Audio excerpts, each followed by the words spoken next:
ನನ್ನ ಹೆಸರು ರಮಾ. ನಾನು ಒಂದು ಪ್ರತಿಷ್ಠಿತ ಕಂಪನಿಯಲ್ಲಿ ಕೆಲಸ ಮಾಡುತ್ತಿದ್ದೇನೆ. ನನಗೀಗ 24 ವರ್ಷ. ನಮ್ಮ ಕಂಪನಿಯಲ್ಲಿ ಕೆಲಸ ಮಾಡುತ್ತಿದ್ದ ರಿಷಬ್ ನನ್ನನ್ನು ಇಷ್ಟಪಡಲು ಶುರುಮಾಡಿದ.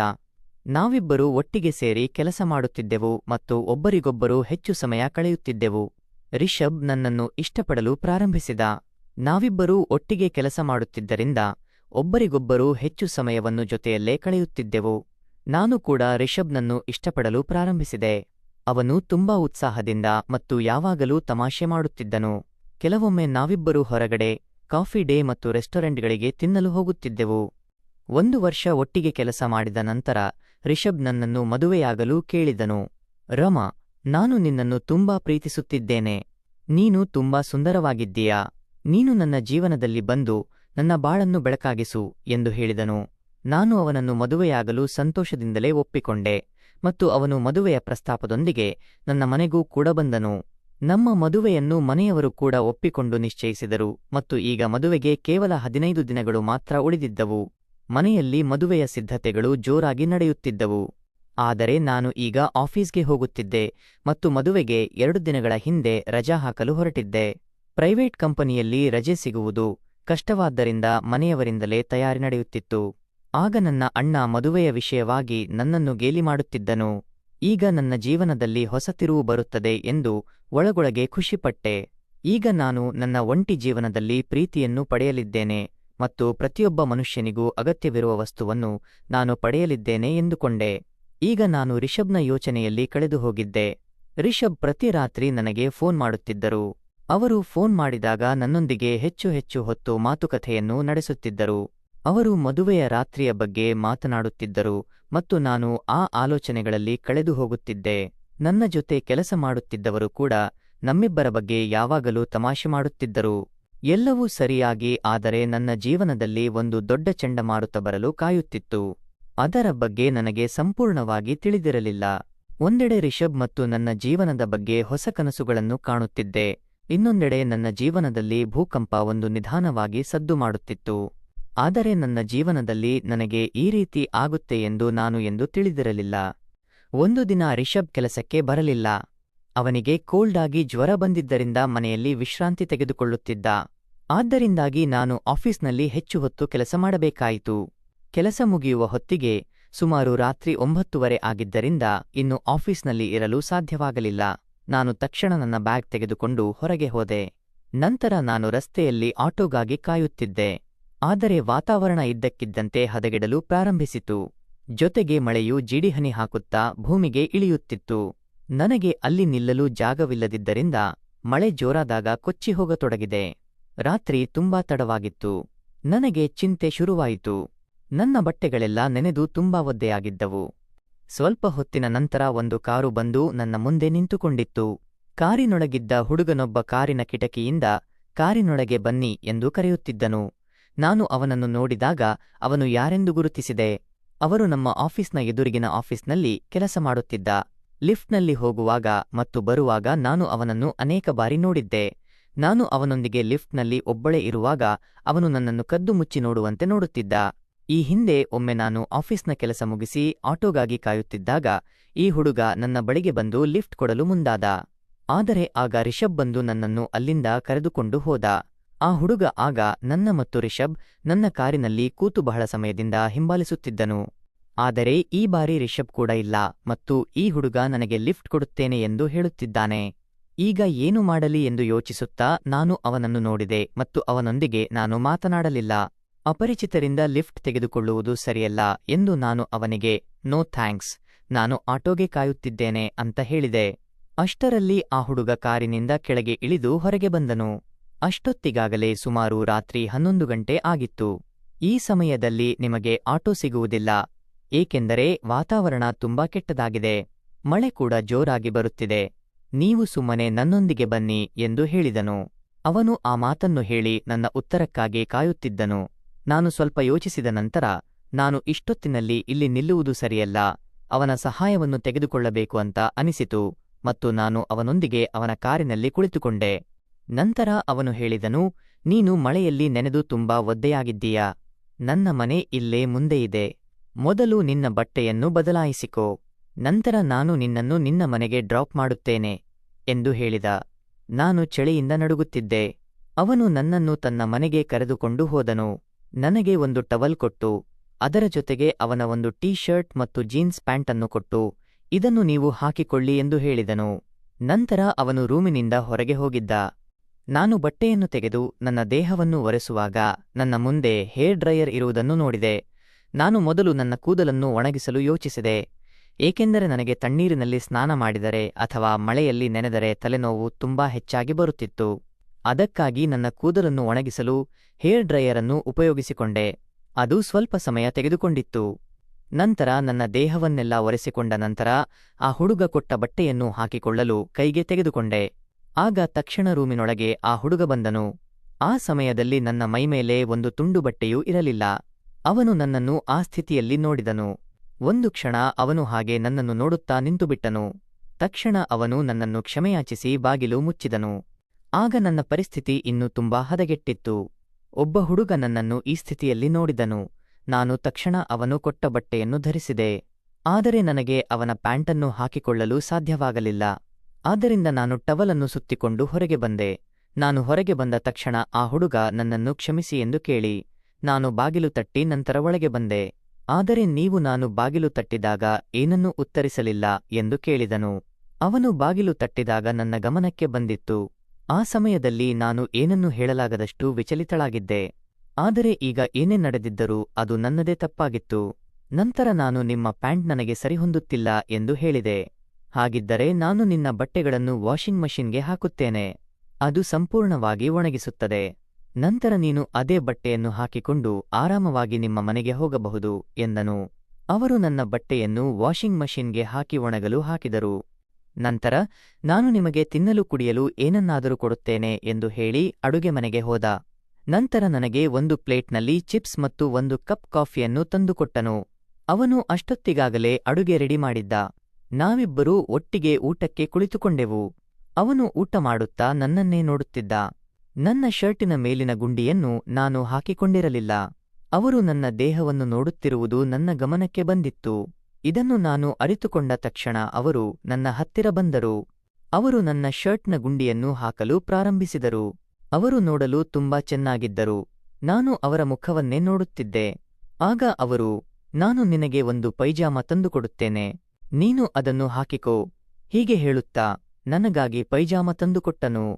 ನಾನು ನನ್ನ ಪೈಜಾಮವನ್ನು ಹಾಕಿಕೊಳ್ಳಲು ರೂಮಿಗೆ ಬಂದೆ. ಆದರೆ ನಾನು ಯಾವ ಆಲೋಚನೆಯಲ್ಲಿ ಮುಳುಗಿದ್ದೆ ಎಂದು ನನಗೆ ಅರ್ಥವಾಗುತ್ತಿರಲಿಲ್ಲ. ನಾನು ಬಾಗಿಲು ಮುಚ್ಚಲು ಮರೆತು ಹೋಗಿದ್ದೆ. ಹಾಗೆ ಅಲ್ಲಿ ಪೈಜಾಮ ಬದಲಾಯಿಸಲು ಪ್ರಾರಂಭಿಸಿದೆ. ಅವನು ಅಲ್ಲಿಯೇ ನಿಂತು ನನ್ನನ್ನು ನೋಡುತ್ತಿದ್ದರು. ನಾನು ನನ್ನ ಪೈಜಾಮ ಧರಿಸುವ ಮೊದಲೇ ಅವರು ನನ್ನ ಹತ್ತಿರ ಬಂದು ನನ್ನನ್ನು ತನ್ನ ತೋಳಿನಲ್ಲಿ ತೆಗೆದುಕೊಂಡರು. ನನ್ನ ಮುತ್ತಿಡಲು ಪ್ರಾರಂಭಿಸಿದನು. ನಾನು ಅವನಿಂದ ಬಿಡಿಸಿಕೊಳ್ಳಲು ಪ್ರಯತ್ನಿಸಿದೆ. ಅವನು ನನ್ನನ್ನು ಎತ್ತಿಕೊಂಡು ಹೋಗಿ ಹಾಸಿಗೆ ಮೇಲೆ ಮಲಗಿಸಿದ. ನಾವಿಬ್ಬರೂ ಜೋರಾಗಿ ಉಸಿರಾಡಲು ಶುರುಮಾಡಿದೆವು. ಅವನು ನನಗೆ ಮುತ್ತು ಕೊಡಲು ಪ್ರಾರಂಭಿಸಿದನು ಮತ್ತು ನಾನು ಅವನ ಪ್ರೀತಿಯಲ್ಲಿ ಮುಳುಗಿಬಿಟ್ಟಿದ್ದೆ. ನನಗೆ ನನ್ನ ಮೇಲೆ ಪ್ರಜ್ಞೆ ಇಲ್ಲದಂತೆ ಆಗಿಬಿಟ್ಟಿತ್ತು. ಈಗ ಅವನು ನಿಧಾನವಾಗಿ ನನ್ನ ಶರ್ಟಿನ ಒಂದೊಂದೇ ಗುಂಡಿಗಳನ್ನು ತೆಗೆಯಲು ಪ್ರಾರಂಭಿಸಿದ. ನನಗೆ ಇದು ಹುಡುಗನ ಮೊದಲ ಮುತ್ತಾಗಿತ್ತು. ರಿಷಬ್ ನನಗೆ ಇಲ್ಲಿಯವರೆಗೆ ಎಂದು ಒಂದು ಮುತ್ತನ್ನು ಕೊಟ್ಟಿರಲಿಲ್ಲ. ಅವನು ಕೇವಲ ನನ್ನ ಕೈಯನ್ನು ಮಾತ್ರ ಹಿಡಿದಿದ್ದ. ರಿಷಬ್ ಯೋಚನೆ ಬಂದ ಕೂಡಲೇ ನನಗೆ ಮದುವೆಯಾಗುವ ವಿಚಾರ ನೆನಪಾಯಿತು. ಆದರೆ ಈಗ ಇಷ್ಟಾದರೂ ತಡೆಯಲಾರದ ಸ್ಥಿತಿಗೆ ತಲುಪಿದ್ದೆ. ನಾನು ಇವನ ಪ್ರೀತಿ ಆಳದಲ್ಲಿ ಮುಳುಗಿ ಹೋಗಿದ್ದೆ. ನಾನು ಅರ್ಧ ಗಂಟೆಯವರೆಗೆ ಉತ್ಸಾಹದಿಂದ ಪ್ರೀತಿಸುತ್ತಿದ್ದೆ. ಆದರೆ ಇದ್ದಕ್ಕಿದ್ದಂತೆ ನಾನು ಏನು ಮಾಡುತ್ತಿದ್ದೇನೆ ಎಂದು ಯೋಚಿಸಿದೆ. ಇದನ್ನು ಯೋಚಿಸಿದ ತಕ್ಷಣ ನನ್ನ ಕಣ್ಣುಗಳಲ್ಲಿ ನೀರು ಬಂದಿತ್ತು. ಆಗ ನಾನು ಅವನಲ್ಲಿ ಕೇಳಿದೆ, ನಾನು ನಿನ್ನ ಜೊತೆ ಏನು ಮಾಡ್ತಾ ಇದ್ದೇನೆ, ನನಗೆ ನಿನ್ನ ಪರಿಚಯವೂ ಇಲ್ಲ ಎಂದು ಹೇಳಿದೆ. ಆಗ ಅವನು ಹೇಳಿದ, ನನ್ನ ಹೆಸರು ವಿಜಯ್ ಪಾಟೀಲ್ ಎಂದು. ಆ ಹೆಸರನ್ನು ಕೇಳಿದ ತಕ್ಷಣ ನಾನು ಒಮ್ಮೆ ಬೆಚ್ಚಿಬಿದ್ದೆ. ಏಕೆಂದರೆ ನನ್ನ ಪಕ್ಕದ ಆಫೀಸಿನ ಸಿಇಒ ಹೆಸರೇ ವಿಜಯ್ ಪಾಟೀಲ್ ಆಗಿರುವ ಕಾರಣ ತುಂಬಾ ಹೆದರಿಕೆಯಾಯಿತು. ಅಂದರೆ ಇವನು ತುಂಬಾ ಶ್ರೀಮಂತ ಹುಡುಗ ಅಂತ ಗೊತ್ತೇ ಇರಲಿಲ್ಲ. ಏಕೆಂದರೆ ನಾನು ಅವನನ್ನು ಯಾವಾಗಲೂ ನನ್ನ ಆಫೀಸಿನ ಸುತ್ತಲೂ ನೋಡುತ್ತಿದ್ದೆ ಮತ್ತು ಅವನು ಪ್ರತಿದಿನ ಲಿಫ್ಟ್ನಲ್ಲಿ ನನ್ನೊಂದಿಗೆ ಓಡಾಡುತ್ತಿದ್ದ. ಆದರೆ ನಾನು ಅವನತ್ತ ಯಾವತ್ತೂ ಗಮನಹರಿಸಿರಲಿಲ್ಲ. ಆಗ ನನಗೆ ಏನು ಹೇಳಲು ತೋಚಲಿಲ್ಲ. ಆದರೂ ನನಗೆ ಅವರನ್ನು ತಡೆಯಲು ಸಾಧ್ಯವಾಗಲಿಲ್ಲ. ಅವನು ತನ್ನನ್ನು ಹೇಗೆ ನಿಯಂತ್ರಿಸಿಕೊಳ್ಳಬಹುದೆಂದು ನನಗೆ ತಿಳಿದಿರಲಿಲ್ಲ. ಆದರೆ ಅವನು ನನ್ನ ಕಣ್ಣಲ್ಲಿನ ನೀರು ನೋಡಿ ಅವನು ನಿಯಂತ್ರಿಸಿಕೊಂಡು ರೂಮಿನಿಂದ ಹೊರಹೋದನು. ಅವನು ತನ್ನ ಮಿತಿಯನ್ನು ದಾಟಲಿಲ್ಲ ಮತ್ತು ನನ್ನ ಗೌರವ ಹಾಗೇ ಇತ್ತು. ನಾನು ತಕ್ಷಣ ಎದ್ದು ಮತ್ತು ನನ್ನ ಒದ್ದೆಯಾದ ಬಟ್ಟೆಗಳನ್ನು ಒಣಗಿರುವುದನ್ನು ನೋಡಿದೆ. ನಾನು ಬೇಗ ಬಟ್ಟೆಗಳನ್ನು ಹಾಕಿಕೊಂಡೆ. ವಿಜಯ್ ನನ್ನ ಕಣ್ಣಲ್ಲಿ ಕಣ್ಣಿಟ್ಟು ಸಹ ನೋಡಲಿಲ್ಲ. ಆದರೆ ನಾನು ಅವನೊಂದಿಗೆ ಮಾತನಾಡಲು ಬಯಸಿದ್ದೆ. ಅವನು ನನ್ನ ಹತ್ತಿರ ನೋಡದೆ, ನಿನ್ನನ್ನು ಮನೆಗೆ ಡ್ರಾಪ್ ಮಾಡುತ್ತೇನೆ ಎಂದು ಹೇಳಿ ಅವನು 2 ಛತ್ರಿಗಳನ್ನು ತೆಗೆದುಕೊಂಡ. ನಾವಿಬ್ಬರೂ ಕಾರಿನಲ್ಲಿ ಕುಳಿತೆವು. ವಿಜಯ್ ನನ್ನ ಜೊತೆ ಮಾತನಾಡಬೇಕು, ನಮ್ಮಿಬ್ಬರ ನಡುವೆ ಏನಾಗಿದೆ, ನಮ್ಮಿಬ್ಬರ ಬಗ್ಗೆ ಏನಾದರೂ ಮಾತನಾಡಬೇಕು ಅಂತ ನಾನು ಕಾಯುತ್ತಿದ್ದೆ. ಆದರೆ ಅವನಿಗೆ ನನ್ನ ಕಣ್ಣಲ್ಲಿ ಕಣ್ಣಿಟ್ಟು ನೋಡಲು ಸಾಧ್ಯವಾಗಲಿಲ್ಲ. ಆಗ ನನ್ನ ಮನೆಯ ಹತ್ತಿರ ಬಂದಿತ್ತು. ತಕ್ಷಣ ವಿಜಯ್ ಕಾರ್ ನಿಲ್ಲಿಸಿದ. ನೀನು ಬೇಕಾದರೆ ಆ ಛತ್ರಿಯನ್ನು ತೆಗೆದುಕೊಂಡು ಹೋಗು ಎಂದು ಹೇಳಿದ. ನಾನು ಅವನನ್ನು ನೋಡಲು ಪ್ರಾರಂಭಿಸಿದಾಗ ಅವನು ತನ್ನ ಪರ್ಸ್ನಿಂದ ಒಂದು ವಿಸಿಟಿಂಗ್ ಕಾರ್ಡ್ ತೆಗೆದು ನನಗೆ ಕೊಟ್ಟನು. ಕಾರ್ಡನ್ನು ಕೈಯಲ್ಲಿ ಹಿಡಿದುಕೊಂಡು ಅವನು ಏನನ್ನು ಹೇಳುತ್ತಾನೆ ಎಂದು ನಾನು ಕಾಯಲು ಪ್ರಾರಂಭಿಸಿದೆ. ಆದರೆ ಅವನು ಮೌನವಾಗಿಯೇ ಇದ್ದ. ತಟ್ಟನೆ ನನಗೆ ಏನಾಯ್ತು ಗೊತ್ತಿಲ್ಲ. ನಾನು ಅವನ ಹತ್ತಿರ ಹೋಗಿ ಅವನ ತುಟಿಗೆ ಒಂದು ಮುತ್ತು ಕೊಟ್ಟೆ.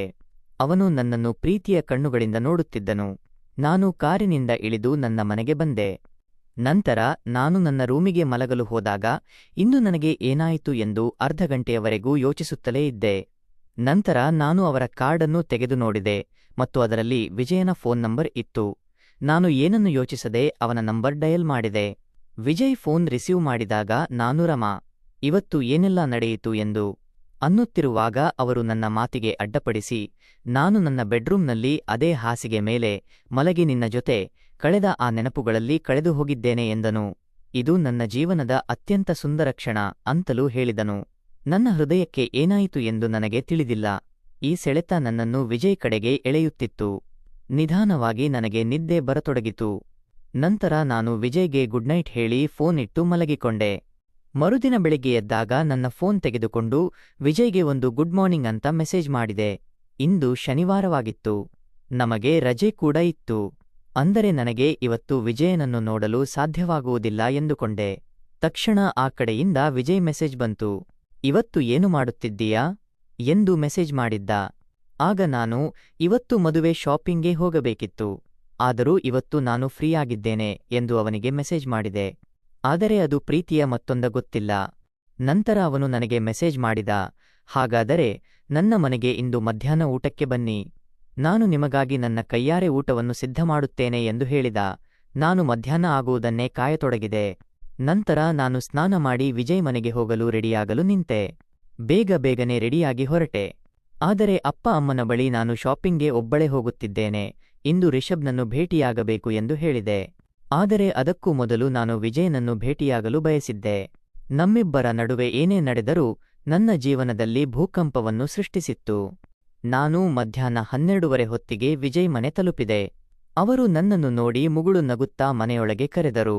ಊಟ ರೆಡಿಯಾಗಿದೆ, ಮೊದಲು ಊಟ ತಿನ್ನೋಣ, ನಂತರ ಇಬ್ಬರೂ ಕೂತು ಮಾತನಾಡೋಣ ಎಂದು ಹೇಳಿದರು.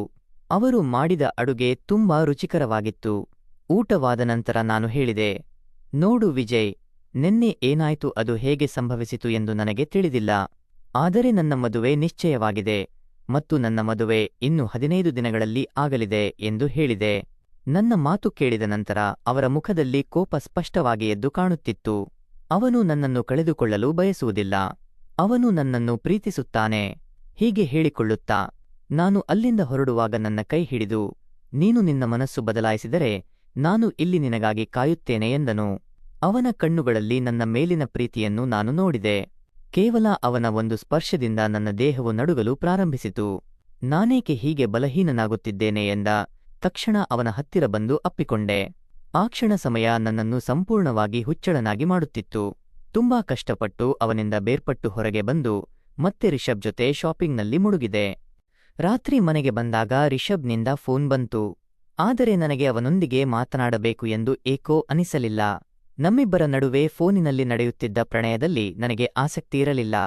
ನಾನು ರಿಷಬ್, ನನಗೆ ತುಂಬಾ ಸುಸ್ತಾಗುತ್ತಿದೆ, ನಾಳೆ ಮಾತಾಡೋಣ ಎಂದು ಫೋನ್ ಇಟ್ಟೆ. ಆಗ ಬೇಡ ಎಂದರೂ ವಿಜಯ್ಗೆ ಕಾಲ್ ಮಾಡಿದೆ. ವಿಜಯ್ ಫೋನ್ ತೆಗೆದು ತಕ್ಷಣ ಕೇಳಿದ, ಇವತ್ತು ಇಡೀ ದಿನ ಏನು ಮಾಡುತ್ತಿದ್ದೆ? ನಾನು ರಿಷಬ್ ಜೊತೆ ಮದುವೆ ಶಾಪಿಂಗ್ನಲ್ಲಿ ಬಿಜಿ ಇದ್ದೆ. ನೀನೇನು ಮಾಡ್ತಿದ್ದೀಯಾ ಎಂದು ಕೇಳಿದಾಗ ಅವನು ಹೇಳಿದ, ನಾನು ನಿನ್ನ ಆಲೋಚನೆಗಳಲ್ಲಿ ಕಳೆದು ಹೋಗಿದ್ದೇನೆ. ನಾಳೆ ನಿನಗೆ ಬಿಡುವಿದ್ದರೆ ಊಟಕ್ಕೆ ಬಾ ಎಂದು ಮತ್ತೆ ಕರೆದನು. ನಾನು ಬರುವುದಿಲ್ಲ ಎಂದು ಹೇಳಿದೆ. ನಾನೀಗ ಮದುವೆಯಾಗುತ್ತಿದ್ದೇನೆ ಎಂದು ನಿಮಗೆ ತಿಳಿದಿದೆ ಅಲ್ಲವೇ? ಎಂದು ಹೇಳಿ ಫೋನ್ ಕಟ್ ಮಾಡಿದೆ. ಆದರೆ ಮಾರನೇ ದಿನ ಮಧ್ಯಾಹ್ನ 1 ಗಂಟೆಗೆ ಮತ್ತೆ ಅವರ ಮನೆ ತಲುಪಿದೆ. ಅಂತ ಆಕರ್ಷಣೆ ಏನಿತ್ತು ಗೊತ್ತಿಲ್ಲ. ವಿಜಯ್ ನನ್ನನ್ನು ನೋಡಿ ನಗಲು ಪ್ರಾರಂಭಿಸಿದ. ನಂತರ ನನ್ನನ್ನು ಒಳಗೆ ಕರೆದ. ಊಟ ಮುಗಿಸಿ ಇಬ್ಬರು ಸೋಫಾದಲ್ಲಿ ಕುಳಿತೆವು. ಇದ್ದಕ್ಕಿದ್ದಂತೆ ನನ್ನ ಮೇಲೆ ಬಿದ್ದನು ಮತ್ತು ನನ್ನನ್ನು ಪ್ರೀತಿಸಲು ಪ್ರಾರಂಭಿಸಿದನು. ಅವನು ನನ್ನ ಹಣೆಗೆ ಮುತ್ತಿಡುತ್ತಾ, ಇವತ್ತು ಬರೋದಿಲ್ಲ ಅಂತ ಹೇಳಿದ್ದೆ, ಮತ್ತೆ ಹೇಗೆ ಬಂದೆ ಎಂದು ಕೇಳಿ, ನನಗೆ ಅನಿಸಿದ ಹಾಗೆ ನಿನಗೂ ಅನಿಸುತ್ತಿದೆ. ಹಾಗಾದರೆ ಈ ಅಂತರ ಏಕೆ? ನಾವಿಬ್ಬರೂ ಈ ಅಂತರವನ್ನು ಅಳಿಸೋಣ ಎಂದು ಅವನು ನನ್ನ ಕೆನ್ನೆಯನ್ನು ಅವನ ಮುಖದಿಂದ ಸವರುತ್ತಾ ಹೇಳಿದ. ಮಾತುಗಳು ನನಗೆ ನಶೆ ಏರಿಸತೊಡಗಿದವು. ಅವನ ಪ್ರೀತಿಯನ್ನು ನಾನು ಕೂಡ ಅನುಭವಿಸತೊಡಗಿದೆ. ಆ ಕ್ಷಣದಲ್ಲಿ ನಾನು ಅವನೊಳಗೆ ಮುಳುಗಿ ಹೋಗಿದ್ದೆ. ಅವನು ನನ್ನ ಸಂಪೂರ್ಣವಾಗಿ ತನ್ನವಳಾಗಿ ಮಾಡಿಕೊಂಡನು. ನನಗೆ ಪ್ರಜ್ಞೆ ಬಂದಾಗ ತುಂಬಾ ತಡವಾಗಿತ್ತು. ಇನ್ನು 15 ದಿನಗಳಲ್ಲಿ ಮದುವೆಯಿದೆ.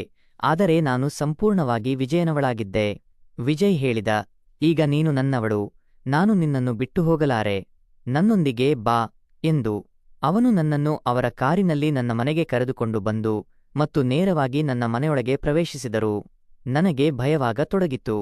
ನಂತರ ಅವನು ನನ್ನ ತಾಯಿ ಮತ್ತು ತಂದೆಯನ್ನು ಕರೆಯಲು ಪ್ರಾರಂಭಿಸಿದನು.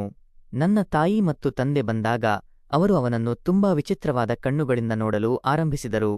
ವಿಜಯ್ ತನ್ನ ಬಗ್ಗೆ ಪರಿಚಯಿಸಿಕೊಂಡು ನಂತರ ಹೇಳಿದ, ನಿಮ್ಮ ಮಗಳು ಮತ್ತು ನಾನು ಒಂದಾಗಿದ್ದೇವೆ.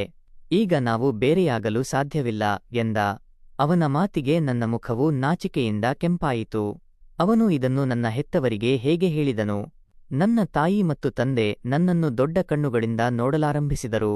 ಸ್ವಲ್ಪ ದಿನಗಳಲ್ಲಿ ನನ್ನ ಮಗಳ ಮದುವೆಯಿದೆ ಎಂದು ಹೇಳಿದರು. ಆದರೆ ಅವರು ತನ್ನ ಜೇಬಿನಿಂದ ಒಂದು ಡಬ್ಬಿಯನ್ನು ಹೊರತೆಗೆದರು.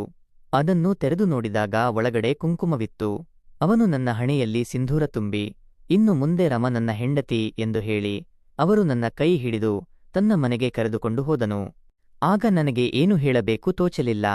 ಈ ದೊಡ್ಡ ಬಿರುಗಾಳಿಯಲ್ಲಿ ನಾನು ಕೊಚ್ಚಿ ಹೋದೆ. ನನ್ನ ಮದುವೆ ಮುರಿದು ಬಿದ್ದರಿಂದ ರಿಷಬ್ ಹೃದಯ ಮುರಿದಿತ್ತು. ಏನಾಯಿತು ಎಂದು ನನ್ನ ಹೆತ್ತವರಿಗೆ ನಂಬಲು ಸಾಧ್ಯವಾಗುತ್ತಿಲ್ಲ ಎಂದು ತೋರುತ್ತಿತ್ತು. ಒಬ್ಬ ಅಪರಿಚಿತ ಹುಡುಗನ ಹತ್ತಿರ ನಾನು ಹೇಗೆ ಬಂದಿದ್ದೇನೆ ಎಂದು ನನಗೂ ಕೂಡ ಅರ್ಥವಾಗಲಿಲ್ಲ. ನಾನು ನನ್ನ ಸ್ವಂತ ಮದುವೆಯನ್ನು ಮುರಿದು ಅವನೊಂದಿಗೆ ನನ್ನ ಮನೆಯನ್ನು ಉಳಿಸಿಕೊಂಡೆ. ಆದರೆ ಬಹುಶಃ ಇದು ಪ್ರೀತಿ. ಕೆಲವೊಮ್ಮೆ ನಾವು ಪ್ರೀತಿಯಲ್ಲಿ ನಮ್ಮ ಇಂದ್ರಿಯಗಳನ್ನು ನಿಯಂತ್ರಣದಲ್ಲಿ ಇಟ್ಟುಕೊಳ್ಳದೆ ಕಳೆದುಕೊಳ್ಳುತ್ತೇವೆ. ಮತ್ತೆ ಇದು ನನ್ನೊಂದಿಗೆ ಸಂಭವಿಸಿದ ದೊಡ್ಡ ಕಥೆ. ಸ್ನೇಹಿತರೆ, ಮತ್ತೊಂದು ಕಥೆಯೊಂದಿಗೆ ಭೇಟಿಯಾಗೋಣ. ಈ ಕಥೆ ನಿಮಗೆ ಇಷ್ಟ ಆದ್ರೆ ಒಂದು ಲೈಕ್ ಮಾಡಿ, ಶೇರ್ ಮಾಡಿ. ಧನ್ಯವಾದಗಳು.